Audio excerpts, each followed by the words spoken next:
मेरा नाम भूमि है। मैं एक सरकारी स्कूल के हेडमास्टर की पत्नी हूँ।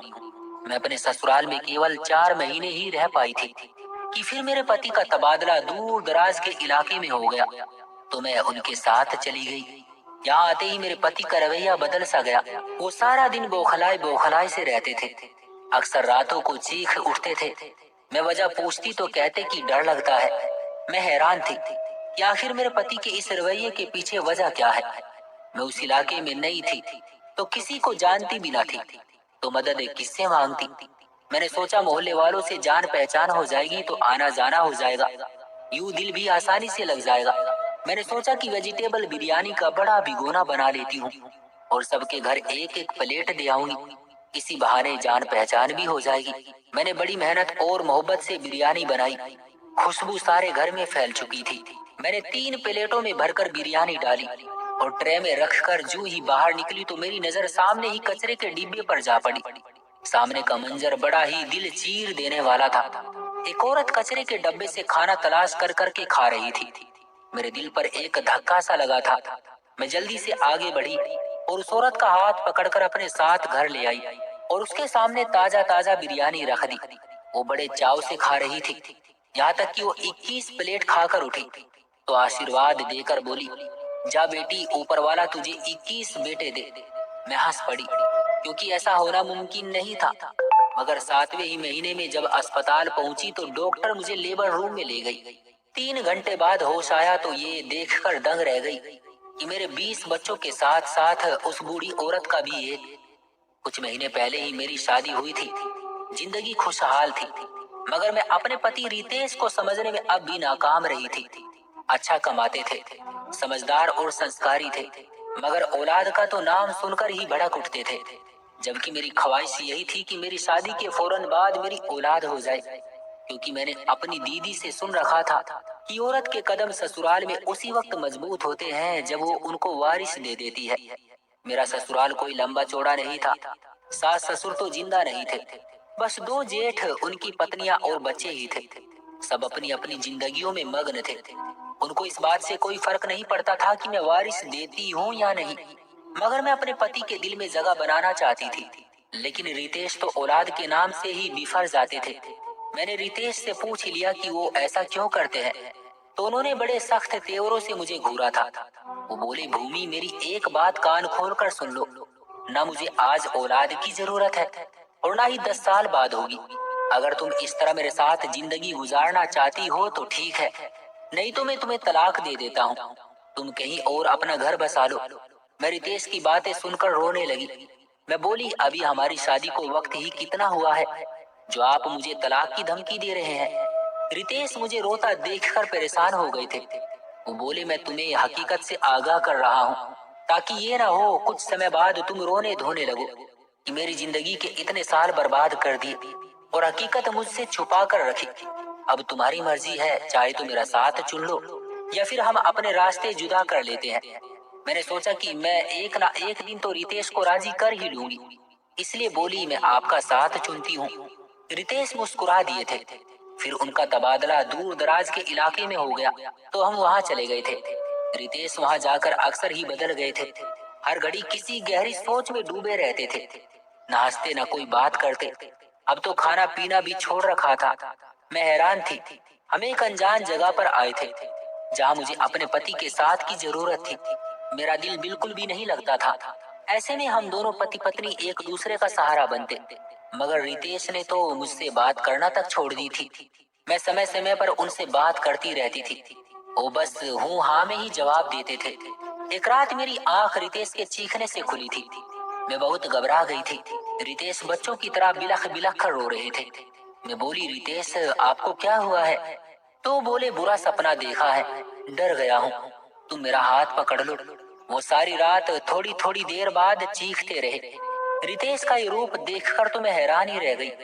सुबह हुई तो वो बिल्कुल ठीक ठाक थे, जैसे रात में कुछ हुआ ही ना हो। मैंने उनसे पूछा कि रितेश, रात में आपको क्या हुआ था? तो बोले, कुछ नहीं हुआ था, तुम इस मामले पर ज्यादा तवज्जो मत दो।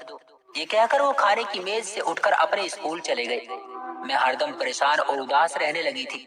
रितेश का ट्रांसफर हुए कुछ ही समय हुआ था। नया स्कूल था, इसलिए मेरे पति को बहुत ज्यादा मेहनत करनी पड़ रही थी। वो स्कूल से भी लेट ही वापस आते थे। घर आकर थके होते तो आराम कर लेते, फिर वो अपनी गहरी सोच में डूबे रहते। सारी सारी रात चीखते रहते। उस तनाव वाले माहौल में मैं डिप्रेशन का शिकार होती जा रही थी। कोई सहेली भी नहीं थी जिससे दिल का गम ही बांट लेती। मैंने मोहल्ले में जान पहचान बनाने की खातिर स्वादिष्ट वेजिटेबल बिरयानी बना ली कि चलो इस बहाने सबके घर आना जाना होगा तो दोस्ती भी हो जाएगी। मैंने बड़ी चाहत से वेजिटेबल बिरयानी बनाई थी। मेरे हाथ की बिरयानी मेरी जेठानी और उनके बच्चों को भी बहुत पसंद थी। मुझे उनका ख्याल आ गया था। सच कहते हैं किसी के साथ दो घड़ी भी अच्छी गुजरी हो तो भी हम उनको भूल नहीं पाते। मैंने जल्दी से काम समेटा और ट्रे में प्लेट रखकर जैसे ही बाहर निकली तो मुझे एक औरत नजर आई जो गंदगी के ढेर से खाना चुनकर खा रही थी। मेरे हाथ कांप गए थे, आंखों से आंसू निकल पड़े थे। न जाने उस औरत की क्या मजबूरी थी जो गंद के ढेर से खाना चुनने पर मजबूर हो गई थी। मुझे एकदम ही उस ईश्वर के कहर से बड़ा खौफ आया था। ईश्वर हमसे कितना खफा हुआ होगा ना, कि किस तरह अपने घरों में बैठकर हम उसकी दी हुई चीजों के मजे लूट रहे हैं और उसी ईश्वर की बनाई एक औरत कचरे में से भोजन तलाश करने पर मजबूर हो चुकी है। मैंने अपने आंसू पोंछे और बाहर निकल गई, मगर मैं ये नहीं जानती थी कि उस औरत से मिलने के बाद मेरी जिंदगी ही बदल कर रह जाएगी। मैं कचरे के ढेर के पास पहुंची तो वो औरत मुझे देखकर चौंक सी गई थी। उसकी आंखों में गम था। फिर वो मेरे हाथों को देखने लगी। मैं बोली, माँ जी भूख लगी है क्या? मेरी बात सुनकर वो रोने लगी थी। बोली, तू कौन है जिसने मुझे इस मोहल्ले में देखकर मुझे झिड़का नहीं बल्कि माँ जी ही कह दिया? उस औरत के कपड़े बहुत ही बदबूदार थे, चेहरा झुर्रियों से लदा हुआ था। मैं बहुत ही नक्सड़ी थी, गंदगी से घिन खाती थी, मगर न जाने क्यों मुझे उस औरत से घिन न आई, बल्कि मैं उसका हाथ थामकर उसे अपने साथ घर ले गई। मैंने अलमारी से अपने प्यारे से कपड़े निकालकर उस औरत को थमा दिए। वो भी मेरे जैसी दुबली पतली सी ही थी। मैं बोली, माँ जी आप नहाकर साफ सुथरे कपड़े पहन ले, फिर हम मिलकर खाना खाएंगे। और माँ जी ने बिना कुछ कहे ही वो कपड़े थाम लिए थे। फिर मैं उसे बाथरूम तक ले गई थी। आधे घंटे बाद जब वो माँ जी नहाकर बाहर आई तो बहुत ही बेहतर लग रही थी। मैंने उसे बताया कि मैंने आज वेजिटेबल बिरयानी बनाई है। तो मुस्कुरा दी और बोली, मैं जितनी प्लेटें बिरयानी की खाऊंगी ऊपर वाला तुम्हें उतने ही बेटे देगा। मैं बड़ी खुश हो गई थी, जानती थी कमजोर सी औरत कितना खा लेगी। मैंने प्लेट भरकर उस माँ जी के सामने रखी तो वो बड़े ही चाव से खाने लगी। मेरी आंखों में खुशी के आंसू आ गए थे। ये सोचकर ही मैं बड़ी संतुष्ट हो गई थी कि ईश्वर ने मुझे इस काबिल समझा कि मैं एक औरत को खाना खिला सकूं। वो माँ जी अपनी प्लेट खत्म करके मुस्कुरा दी तो मैंने दोबारा प्लेट भरकर उसके सामने रख दी थी। माँ जी के दोनों हाथों की 6-6 उंगलियां थी, यानी 2-2 अंगूठे थे। वो अपने हाथों के साथ ही खाने लगी थी।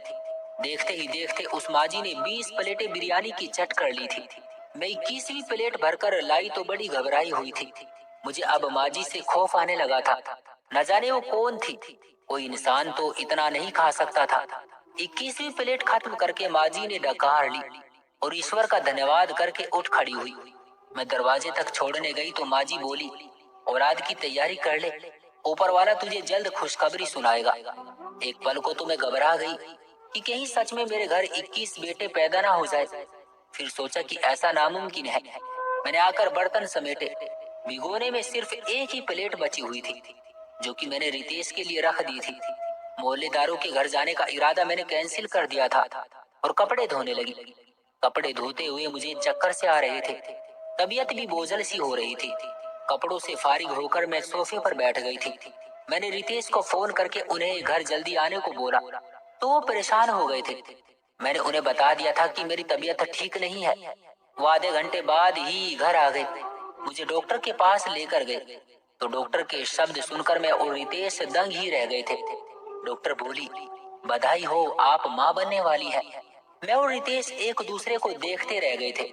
एहतियात करने के बावजूद भी न जाने ये सब कैसे हो गया था। मैं तो बड़ी खुश थी कि मेरी दिल की मुराद पूरी हो गई थी, जबकि रितेश कुछ परेशान से थे।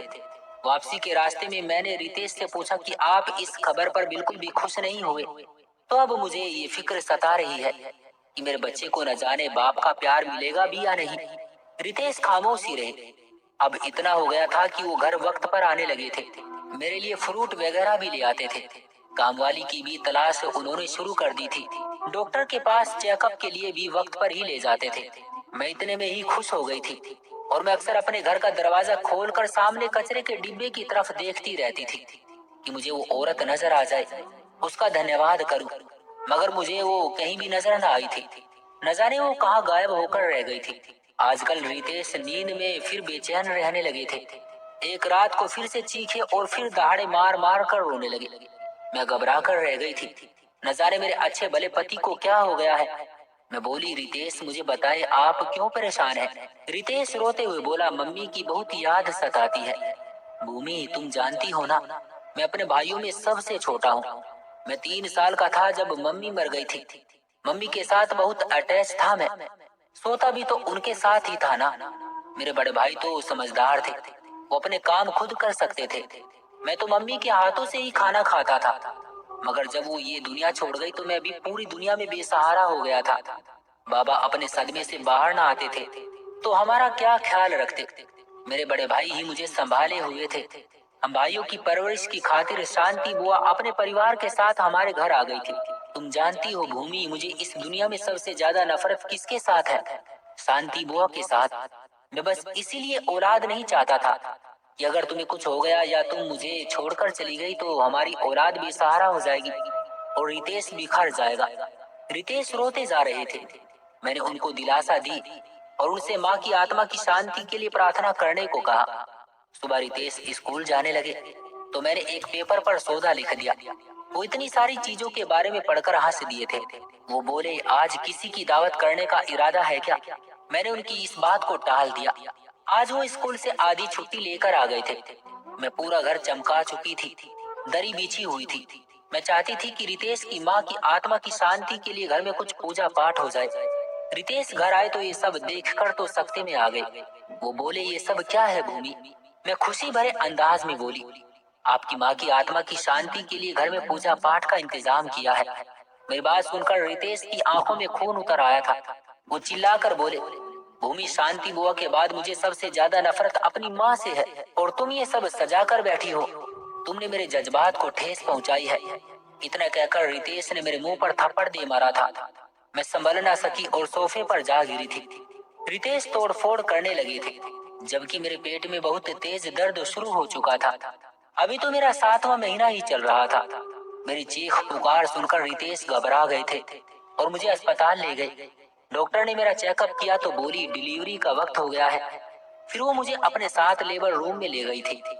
3 घंटे बाद मुझे होश आया तो मैंने डॉक्टर से अपने बच्चे के बारे में पूछा। रितेश भी पास ही खड़ा था। वो मुझे बड़ी अजीब सी नजरों से देख रहे थे, जैसे कि कोई डर हो। मैं डर गई और चिल्लाने लगी, रितेश अगर मेरे बच्चे को कुछ हो गया तो मैं सारी जिंदगी आपको माफ नहीं करूंगी। डॉक्टर आगे बढ़कर बोली, रिलैक्स हो जाओ भूमि, आप मेरे साथ आए। फिर मुझे सहारा देकर वो मुझे एक कमरे में ले गई थी जहाँ ढेरों बच्चे पड़े थे। डॉक्टर बोली, भूमि आपने 21 बच्चों को जन्म दिया है। मैं तो सर पकड़कर ही बैठ गई। 21 बच्चे, ये कैसे मुमकिन था? मेरे सामने उस बूढ़ी औरत की शक्ल घूमने लगी थी जिसने मुझे आशीर्वाद दिया था। क्या वो औरत इतनी पहुंची हुई थी कि उसके आशीर्वाद ने ईश्वर को भी मजबूर करके रख दिया था? मैं आंखों में आंसू लिए एक एक बच्चे को देख रही थी। 21वें बच्चे के हाथों पर नजर पड़ी तो मैं दंग रह गई थी क्योंकि उसके हाथ तो बिल्कुल उस बूढ़ी औरत जैसे थे। मेरे बच्चे के दोनों हाथों के दो दो अंगूठे थे। अब मैं सब समझ गई थी, ये उस औरत के आशीर्वाद का ही करिश्मा था। मैंने डॉक्टर से कहा कि वो मेरे पति को मेरे पास भेज दे। रितेश आए तो मैं बोली, रितेश आप हैरान है ना इतने बच्चे देखकर? उन्होंने सर हिला दिया। मैं बोली, इसके पीछे एक राज है, मैं आपको बताती हूँ। याद है जिस दिन डॉक्टर ने हमें औलाद की खुशखबरी सुनाई थी, उसी दिन मैंने बिरयानी बनाई थी। मैं आस पड़ोस में वो बिरयानी बांटना चाहती थी, मगर जैसे ही बाहर निकली तो मेरी नजर एक औरत पर पड़ी। वो कचरे के ढेर से खाना चुनकर खा रही थी। मैं जल्दी से उस औरत को घर ले आई तो बोली, मैं जितनी बिरयानी की प्लेट खाऊंगी ऊपर वाला तुझे उतने ही बेटे देगा। मैं बहुत खुश हुई। मैं समझी कि ये 3 प्लेटें ही खा सकेगी, मगर उस वक्त तो मेरे पसीने ही छूट पड़े जब उसने 21वीं प्लेट बिरयानी की खाई और मुझे आशीर्वाद देकर चली गई। लेकिन मैंने खुद को दिलासा दी कि ये नामुमकिन है, इतने बच्चे कैसे पैदा हो सकते हैं? आप इधर आए मेरे साथ, ये देखें, इस बच्चे के 2 अंगूठे हैं। उस बुढ़िया के भी 2 अंगूठे थे। रितेश सर थाम कर बैठ गए और बोले, ये सब तो मेरी समझ से बाहर है। मुझे 2 दिन के बाद डॉक्टर ने डिस्चार्ज कर दिया था, जबकि बच्चे अभी तक इमरजेंसी वार्ड में थे। उन्हें 1 हफ्ते बाद छुट्टी मिलनी थी। मैं और रितेश घर आ गए और बच्चों के लिए खरीदारी वगैरह करने लगे। मोहल्ले वाले भी घर आकर 21 बच्चों की बधाइयां देने लगे और साथ ही हैरत भी जाहिर करते। रितेश ने 3 काम वाले ढूंढ ली थी। मैं कपड़े वगैरह और झूले वगैरह खरीदती फिर रही थी। एक दिन यूं ही खरीदारी करके वापस आई तो मुझे मेरे घर के गेट के सामने वही माजी बैठी नजर आई थी। मैं भाग कर उसके पास गई तो मुझे देखकर वो मुस्कुराने लगी और बोली, 21 बच्चे मुबारक हो बेटी। मैं उस माजी को घर ले आई तो बोली, मुझे बच्चे दिखाओ। मैं बोली, वो तो अभी अस्पताल में ही एडमिट है। माजी परेशान हो गई और आसमान की तरफ मुंह उठाकर बोली, मैंने तंदुरुस्त बच्चों की प्रार्थना की थी। मुझे वो 21 के 21 बच्चे तंदुरुस्त ही चाहिए। एक को भी कुछ हुआ ना तो मैं तुझसे रूठ जाऊंगी। मैं उस औरत की बातें सुनकर सहम सी गई थी। न जाने वो उस ईश्वर की नजरों में किस ओहदे पर थी जो यूं अपने परमात्मा के साथ लाड़ कर रही थी। मैं बोली, माँ जी, आपकी प्रार्थना सुनी गई और मुझे औलाद भी हो गई। आप आज मुझे अपनी कहानी सुनाओ। यूं मारी मारी क्यों फिरती हो? आपकी औलाद कहाँ है? घर बार कहाँ है? माँ जी रोने लगी और बोली, मेरा एक बड़ा ही प्यारा सा घर था। जान छिड़कने वाला पति औलाद थी। लेकिन फिर यूं हुआ कि मैं अपनी ननंद के साथ एक दिन बाजार गई तो उसने मेरा सौदा कर दिया। मैं हैरान थी, मुझे अपनी निगाहों पर यकीन नहीं आ रहा था। एक बाल बच्चों वाली औरत को कोई कैसे बेच सकता है? मेरी ननंद मुझे छोड़कर चली गई थी। वो आदमी मुझे वैन में डालकर ले जा रहे थे कि मैंने अपना दुपट्टा अपने गले के साथ लपेटा और वैन से छलांग लगा दी। मैं सर के बल नीचे गिरी थी। चोट बहुत ज्यादा थी। मैं बेहोश हो गई।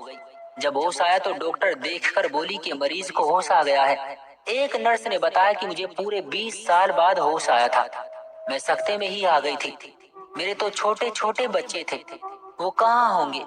क्या वो जवान हो गए होंगे? मेरी ममता का क्या? वो तो प्यासी ही रह जाएगी। अभी तो मैंने जी भर के अपने बच्चों के मुंह भी नहीं चूमे थे। अब घर गई तो क्या वो मेरी गोद में लेट आएंगे? यही सोचती जब घर पहुंची तो पता चला कि उस घर के मालिक की पत्नी 3 बच्चे छोड़कर घर से भाग गई थी, इसलिए वो ये घर बेचकर चले गए। मैं सन्न रह गई थी। मैं घर से कब भागी थी? मैं सारी रात उस घर के बाहर बैठी रोती रही थी। तब से मैं गली कूचों में फिर फिर कर रोती रहती हूँ। कोई ठिकाना भी नहीं है मेरे पास। मैंने धड़कते दिल के साथ पूछा, माँ जी, आपकी औलाद का नाम क्या था? माँ जी रोते हुए बोली, सबसे बड़े बेटे का नाम राकेश, फिर रूपेश और फिर रितेश था। रितेश तो उस समय सिर्फ 3 साल का ही था। वो तो मेरी जान था। न जाने मेरे बच्चे कहाँ खो गए। गिलास गिरने की आवाज आई तो पीछे मुड़कर देखा, वो रितेश खड़ा था। वो भागकर माँ जी के पास आया और बोला, माँ, मैं रितेश हूँ। राकेश और रूपेश भाई भी ठीक है। माँ जी बेयकीनी से रितेश को देखती जा रही थी। फिर वो दोनों एक दूसरे के साथ लिपट कर रोने लगे थे। रितेश बोला, भूमि, मुझे बचपन में ही बता दिया गया था कि मेरी माँ घर से भाग गई है, इसलिए मैं अपनी माँ से नफरत करता था। इनकी आत्मा की शांति के लिए मैंने पूजा पाठ भी इसलिए ही नहीं करने दी थी क्योंकि मुझे मालूम था कि मेरी माँ तो अभी भी जिंदा है। तुम जानती हो क्या, यहाँ आकर मैं बदल क्यों गया था? क्योंकि मेरा बचपन इसी इलाके में गुजरा था। फिर रितेश बोला, माँ, शांति बुआ जी ने बाबा को आपके ताने दे देकर पागल बना दिया था और फिर सारी जायदाद अपने नाम करवा ली थी। बुआ हमें बहुत मारती थी। माँ जी बोली, मैं आज समझी कि शांति ने मुझे जायदाद के लालच में बेचा था। फिर वो दोनों माँ बेटे एक दूसरे के पास बैठे रोते रहे। बच्चे घर आ गए तो माँ जी 2 अंगूठे वाले बच्चे को देखकर हंस दी और बोली, दादी का निशान इसने भी चुरा लिया। रितेश ने फोन करके अपने बाकी भाइयों को भी बुला लिया था। सभी अपनी माँ के साथ मिलकर बहुत खुश हुए थे। ईश्वर के आशीर्वाद और माँ जी की दुआओं से मेरे बच्चे बिल्कुल ठीक हैं और शादी के केवल 1 साल बाद ही मैं 21 बच्चों की माँ बन चुकी हूँ। तो दोस्तों, ये थी हमारी आज की कहानी। उम्मीद करते हैं कि आज की कहानी भी आपको पसंद आई होगी। आपका क्या कहना है इस कहानी के बारे में? कमेंट करके हमें जरूर बताएं। वीडियो को लाइक कर दीजिए और चैनल को सब्सक्राइब कर लीजिए और साथ में घंटी को दबाकर ऑल पर सेट कर लें ताकि आने वाली वीडियो आपको तुरंत मिले। मुझे दीजिए अगली वीडियो तक इजाजत। तब तक के लिए धन्यवाद।